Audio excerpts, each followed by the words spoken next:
Tudo bem, gente boa? A paz do Senhor Jesus. Vamos trazer a palavra, vamos conversar a respeito da Bíblia em meio a essa situação que nós estamos e vamos continuar a edificação. A edificação vai ser contínua. Todo domingo nós vamos continuar buscando o que está no coração de Deus, buscando o que o Senhor quer para nossas vidas.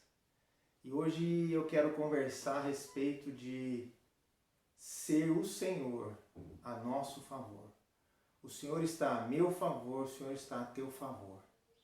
Vamos conversar a respeito disso? Vamos passear aqui na palavra, entender algumas coisas? Abre a palavra lá em Gênesis 3. Nós vamos começar trabalhando isso lá no 3, 17 e 18. Mas antes disso, presta atenção numa coisa.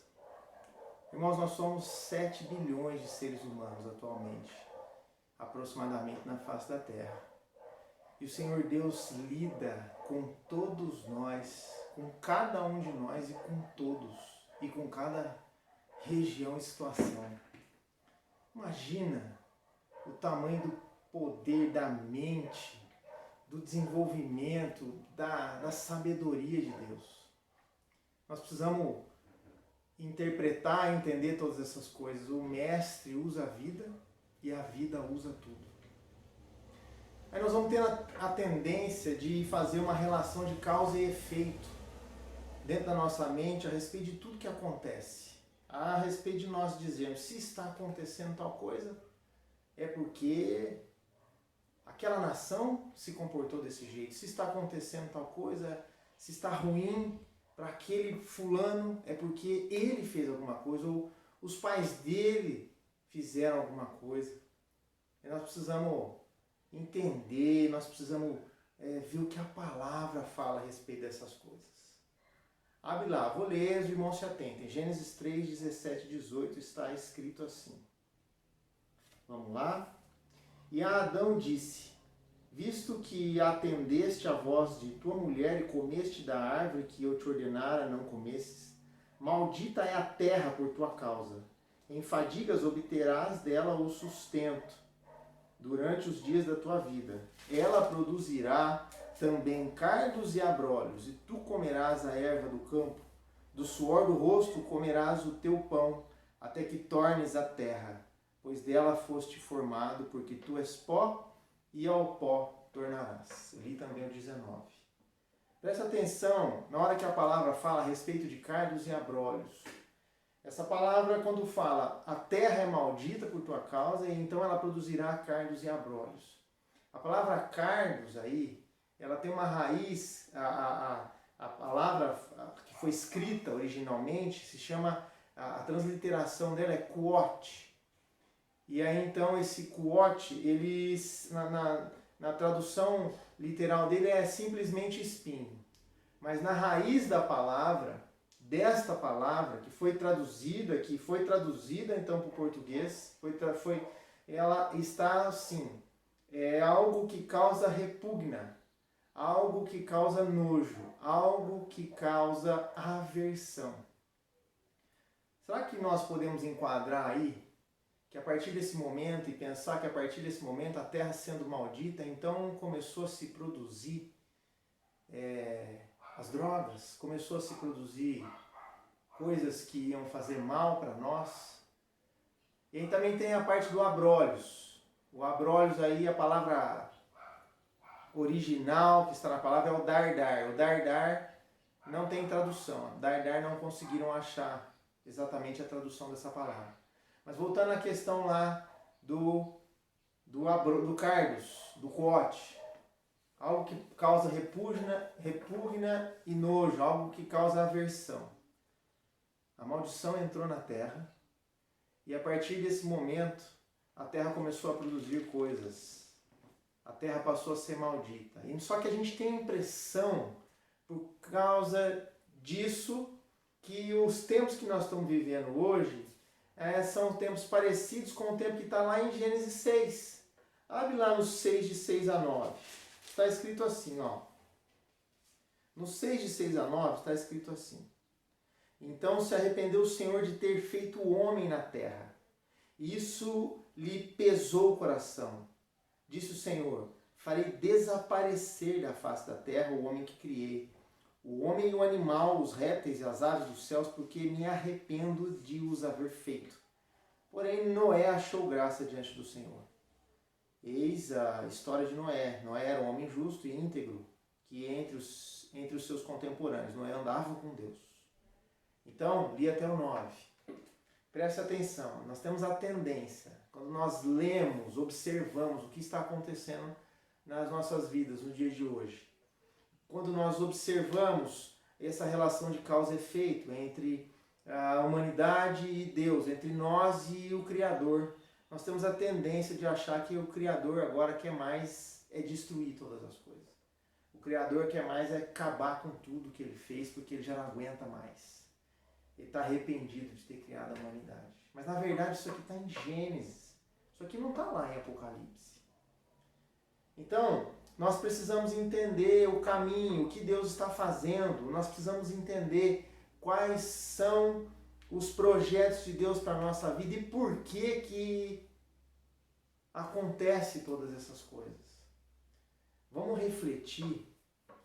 E isso é uma reflexão tão massiva, uma reflexão que vem sendo feita por todas as pessoas que buscam a Deus durante todo o tempo em que o Senhor se revela para a humanidade, que isso já era uma discussão dos judeus e já era uma discussão dos fariseus. Vamos ilustrar bem isso daí lá em João 9. É uma coisa que é latente na mente de todos nós. Presta atenção em João 9. E nós vamos conversar a respeito de bênção e maldição.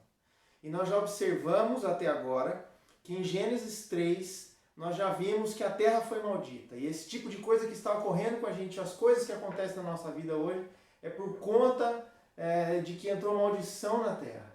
E nós vimos também que não é bem assim, que Deus não está querendo acabar com tudo. Mas nós vamos ilustrar um pensamento a respeito de Deus está fazendo o que nesse momento? Mas então, se não é destruir, não é acabar com tudo, é o que? Preste atenção. Vou ler João 9. E os irmãos se atentem. João 9, a cura de um cego de nascença. Caminhando Jesus viu um homem cego de nascença. E os seus discípulos perguntaram: Mestre, quem pecou, este ou seus pais, para que nascesse cego? Respondeu Jesus: nem ele pecou, nem seus pais, mas foi para que se manifestem nele as obras de Deus. É necessário que façamos as obras daquele que me enviou, enquanto é dia. A noite vem, quando ninguém pode trabalhar. Enquanto estou no mundo, sou a luz do mundo. Dito isso, cuspiu na terra e, tendo feito lodo com a saliva, aplicou-o aos olhos do cego e, dizendo-lhe: vai, lava-te no tanque de Siloé, que quer dizer enviado. Ele foi, lavou-se e voltou vendo. Então os vizinhos e os que dantes conheciam de vista como um mendigo perguntavam: não é este o que estava sentado pedindo esmolas? Uns diziam: é ele. Outros: não, mas se parece com ele. Ele mesmo, porém, dizia: sou eu. Perguntaram-lhe, pois: como te foram abertos os olhos? Respondeu ele: o homem chamado Jesus fez lodo, untou-me os olhos e disse-me: vai ao tanque de Siloé e lava-te. Então fui, lavei-me e estou vendo. Disseram-lhe, pois: onde está ele? Respondeu ele: não sei. E os fariseus interrogam o cego. Levaram, pois, aos fariseus o que dantes fora cego, e era sábado, o dia em que Jesus fez o lodo e lhe abriu os olhos. Então os fariseus, por sua vez, lhe perguntaram como chegar a ver. Ao que lhes respondeu: aplicou o lodo aos meus olhos, lavei-me e estou vendo. Por isso alguns dos fariseus diziam: este homem não é de Deus, porque não guarda o sábado. Diziam outros: como pode um homem pecador fazer tamanhos sinais? E houve dissensão entre eles. De novo perguntaram ao cego: que dizes tu a respeito dele? Visto que te abriu os olhos, que é profeta, respondeu ele. Não acreditaram os judeus que ele fora cego e agora via, enquanto não lhe chamaram os pais e os interrogaram. Este é o vosso filho, de quem dizeis que nasceu cego? Como, pois, vê agora? Então os pais responderam: sabemos que esse é nosso filho, que nasceu cego. Mas não sabemos como vê agora, ou quem lhe abriu os olhos também não sabemos. Perguntar a ele, idade tem, falará de si mesmo. Isso disseram seus pais porque estavam com medo dos judeus, pois esses já haviam assentado que se alguém confessasse ser Jesus o Cristo, fosse expulso da sinagoga. Por isso é que disseram os pais, ele idade tem, interrogam. Então o chamaram pela segunda vez, o homem que fora cego, e lhe disseram, dá glória a Deus, nós sabemos que esse homem é pecador. Ele retrucou, se é pecador não sei, uma coisa eu sei, eu era cego e agora vejo. Perguntaram-lhe, pois, que dizes? Que te fez ele? Como te abriu os olhos? E ele respondeu, já vou-lo disse, não entendestes? Por que quereis ouvir outra vez? Porventura quereis vós também tornar-vos seus discípulos? Então o injuriaram e lhe disseram, discípulo dele és tu, mas nós somos discípulos de Moisés. Sabendo que Deus falou a Moisés, mas este nem sabemos de onde é. Respondeu-lhes o homem, nisto é de estranhar que vós não saibais de onde ele é. E contudo me abriu os olhos. Sabemos que Deus não atende a pecadores, mas pelo contrário, se alguém teme a Deus e pratica a sua vontade, e a este atende. Desde que há mundo, jamais se ouviu que alguém tenha aberto os olhos de um cego de nascença. Se esse homem não fosse de Deus, nada poderia ter feito. Mas eles retrucaram, tu és nascido todo em pecado e nos ensina a nós. Ouvindo Jesus que tinham o expulsado, encontrando-o, lhe perguntou, crês tu no Filho do Homem? Ele respondeu e disse, quem é, Senhor, para que eu nele creia? E Jesus lhe disse, já o tens visto, é o que falo contigo. Então afirmou ele, creio, Senhor, e o adorou. Prosseguiu Jesus, eu vim a este mundo para juízo, a fim de que os que não veem vejam e os que veem se tornem cegos. Alguns dentre os fariseus que estavam perto dele perguntaram-lhe, acaso nós somos cegos? Respondeu Jesus, se fosseis cegos, não teríeis pecado algum. Mas porque agora dizeis, nós vemos, subsiste o vosso pecado. Às vezes, nós precisamos entender que maldições se achegam na terra e se achegam na nossa vida e não é culpa nossa. No caso desse cego, as perguntas eram várias, porque as pessoas que queriam entender a Deus diziam o seguinte, será que foram os pais dele que pecaram para que viesse um castigo de Deus sobre ele? Será que foi ele mesmo que fez alguma coisa? A explicação aqui é que para que se manifeste as obras de Deus. E essa mesma explicação pode ser revelada na nossa vida a respeito de qualquer coisa que possa acontecer na minha vida, na tua vida. A respeito de qualquer pandemia, a respeito de qualquer abalo sísmico, a respeito de qualquer onda gigante, nós precisamos entender. O Senhor trabalhou a favor deste cego, que recebeu uma maldição, que não é por causa dele, por causa dos pais, mas é porque entrou maldição na terra lá atrás. Entrou maldição na terra, entrou cardos, abrolhos, maldição, cegueira, porque saiba que quando a humanidade cai em pecado, ela atrapalha o relacionamento dela com Deus, o relacionamento dela com a terra, o relacionamento dela com o próximo e o relacionamento dela com ela mesma. Preste atenção em todos os problemas que você tem, que eu tenho. E observe que ele estará relacionado ou com o seu relacionamento com a terra, ou seja, relacionamento com o seu trabalho, com a aquisição de produtos e serviços para você sobreviver ou você fazer com que a terra, lavourar a terra para que as coisas deem certo. Relacionamento com Deus, a distanciamento de Deus vai causar falta de paz na alma, vai causar um monte de problemas, dentre eles problemas que podem gerar outros problemas.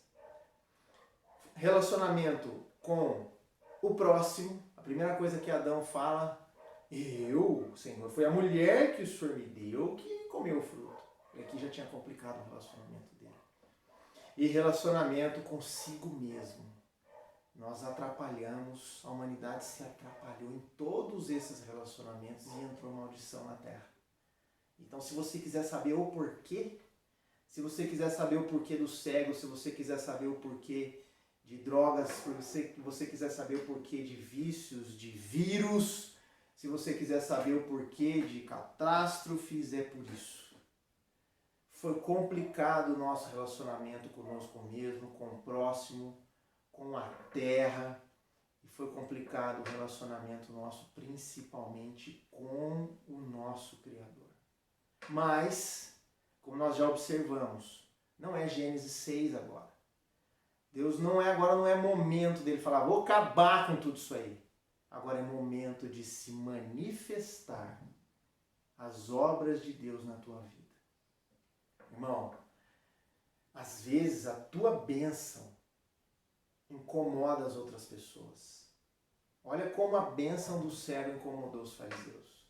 Às vezes a tua maldição causa conforto e conformidade para as outras pessoas. Tanto faz. Mas quando a tua bênção complica a vida das outras pessoas, e presta atenção que existe uma tendência dentro das igrejas disso acontecer, porque nós queremos muitas vezes dizer como Deus tem que agir, que dia, que hora, em que pessoa. Nós temos uma tendência de achar que porque aconteceu um milagre na igreja do Beltrano, lá não é tão bom assim não. Nós temos uma tendência de achar que a bênção tem que correr primeiro na minha casa para depois ir na casa do meu irmão. Já ouviram dizer? Eu já escutei isso, um dito popular que diz, o sujeito te quer bem, mas não melhor que ele. Existe uma tendência nossa, uma tendência pecaminosa, de nós não entendermos o porquê do movimento de Deus, o movimento de bênçãos na vida das pessoas, e nós não entendemos de onde vêm as maldições. Mas agora nós vamos ver a vida de um outro fariseu, mas esse entendeu. Esse conseguiu não estar aqui nessa situação de cego espiritual e aquele que vê. Os fariseus são gente boa, viu? Um dado momento aí a gente vai conversar a respeito deles. Eles são zelosos. Mas aqui faltou a abertura do espírito para eles entenderem. Eles estavam entendendo com a alma, com a carne, com aquilo que eles eram. Um dia também nós vamos estudar a respeito de a batalha espiritual a respeito de espírito, alma e carne. Como que funciona essa dinâmica. Então, o que acontece com um fariseu que tem esse zelo, mas ele tem também a visão? Vamos continuar caminhando, vamos para 2 Coríntios 12, de 7 a 10. Presta atenção. Primeiro em 2 Coríntios 12, de 7 a 10. Vou abrir aqui. 2 Coríntios 12, de 7 a 10, está escrito assim.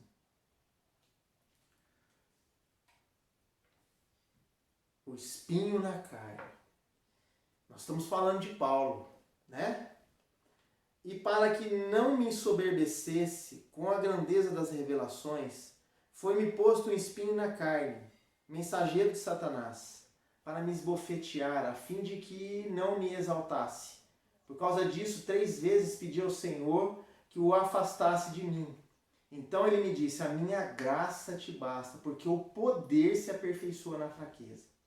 De boa vontade, pois, me gloriarei nas fraquezas, para que sobre mim repouse o poder de Cristo. Pelo que sinto prazer nas fraquezas, nas injúrias, nas necessidades, nas perseguições, nas angústias, por amor de Cristo. Porque quando sou fraco, então é que sou forte. Esse fariseu aqui, Paulo, é um homem zeloso da palavra. E ele já era zeloso da palavra mesmo antes dele se converter. E depois que ele se converte, é um homem zeloso do Senhor. Ele está falando a respeito do tal do espinho na carne. Eu já vi N pregações, explicações a respeito do que é o espinho na carne. Tem gente que fala que o espinho na carne é uma doença psicossomática. Tem gente que fala que o espinho na carne é um problema nas articulações, tem gente que fala que espinho na carne era um pecado, tem gente que fala que espinho na carne era uma doença, tem gente, N explicações a respeito do que era, mas o fato é que existia aqui uma fraqueza que o levava direto para entender a sua fraqueza, para estar em arrependimento e deixar Deus agir, e deixar se manifestar a glória de Deus nas situações da vida dele. As coisas que nós controlamos são confortáveis para nós. As coisas que nós não entendemos, nós precisamos de um aperfeiçoamento de Deus para abrir os meus olhos espirituais e eu conseguir enxergar o que o Senhor está fazendo na minha vida e não sair julgando os outros e dizer o que o Senhor entendeu, o que o Senhor está fazendo na minha vida. E então eu vou receber um aperfeiçoamento de Deus para que aconteça algo maravilhoso em minha vida.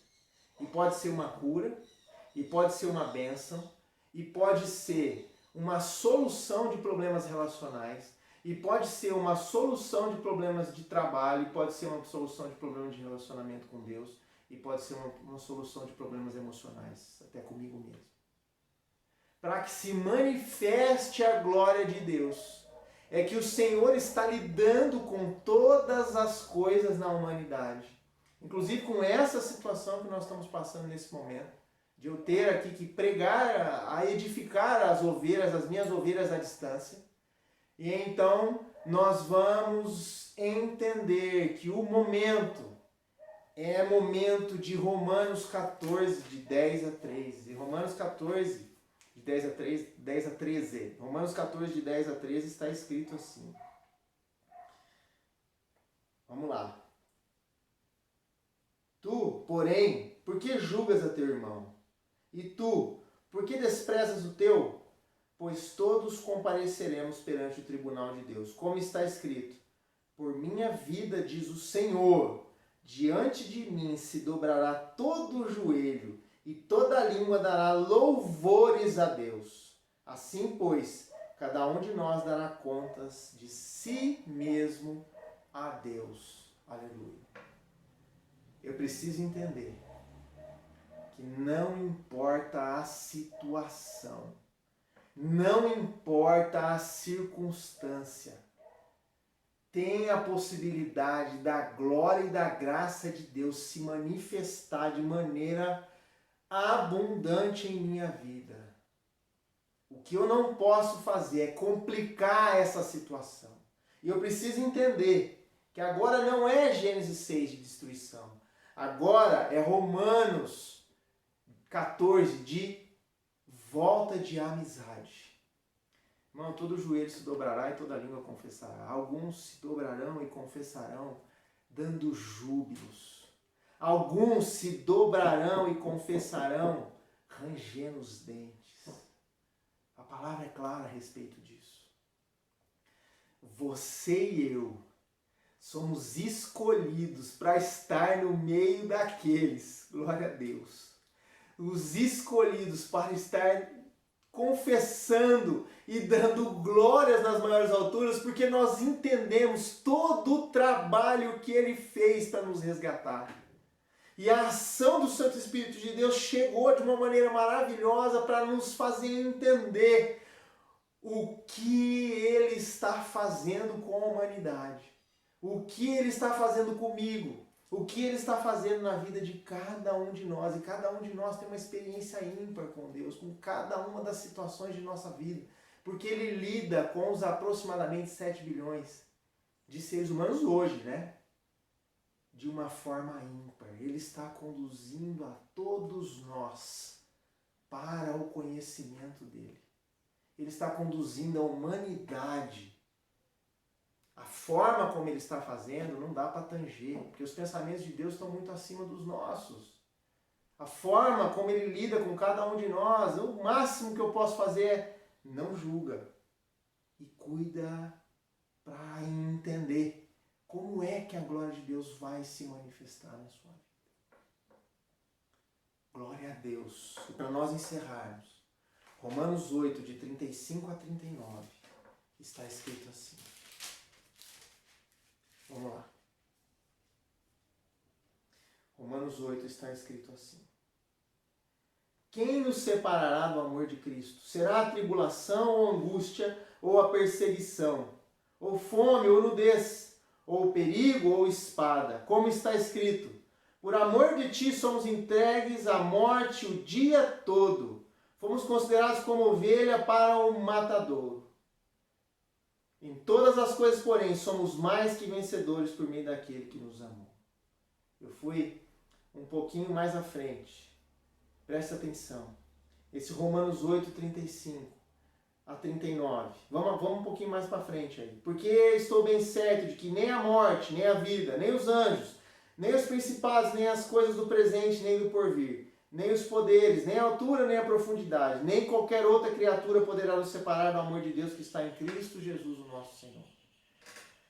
Irmãos, não vai ser vírus, não vai ser catástrofe, não vai ser doença, não vai ser doença de nascença, não vai ser nada que vai te separar do amor de Deus. E não vai ser nada que vai te separar do aperfeiçoamento que Deus quer gerar na tua vida e na minha vida. Glória a Deus, o Senhor trabalha com cada um de nós e com todos nós. Mas nós somos aqueles que têm a oportunidade de glorificar, de agradecer e de louvar, porque nós somos escolhidos para estar com Ele na eternidade. Eu sou, você é.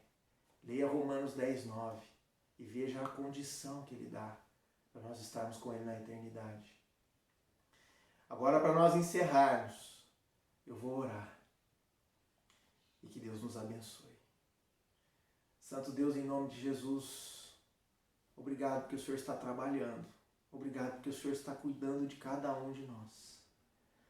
Em nome de Jesus Cristo de Nazaré, nos dá entendimento e abre nossa mente, os nossos olhos para entender o que o Senhor está fazendo na nossa vida, na nossa família, em que o Senhor quer nos aperfeiçoar.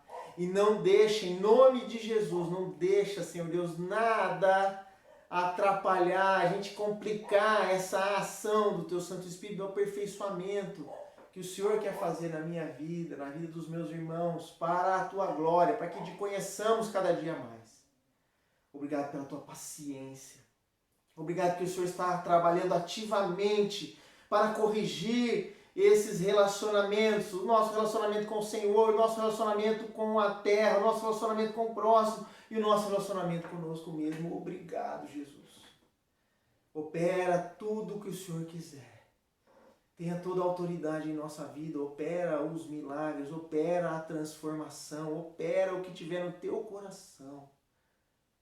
E tenha toda a autoridade e liberdade em nossas vidas, em nome de Jesus Cristo de Nazaré. Amém e amém. Que o Senhor te abençoe e te guarde, te encha de paz e discernimento, serenidade, que você consiga distinguir entre o bem e o mal, que você saiba o que vem do céu, o que vem do inferno para a tua vida, e busque ativamente o que está no coração de Deus para o teu aperfeiçoamento, para que a graça de Deus se manifeste na tua vida de maneira poderosa. Eu oro assim em nome de Jesus Cristo de Nazaré e te abençoo. Amém, amém e amém. Obrigado, gente. Vamos continuar a batalha, vamos continuar a edificação. Um beijo, um abraço para todos. Em nome de Jesus. Até mais.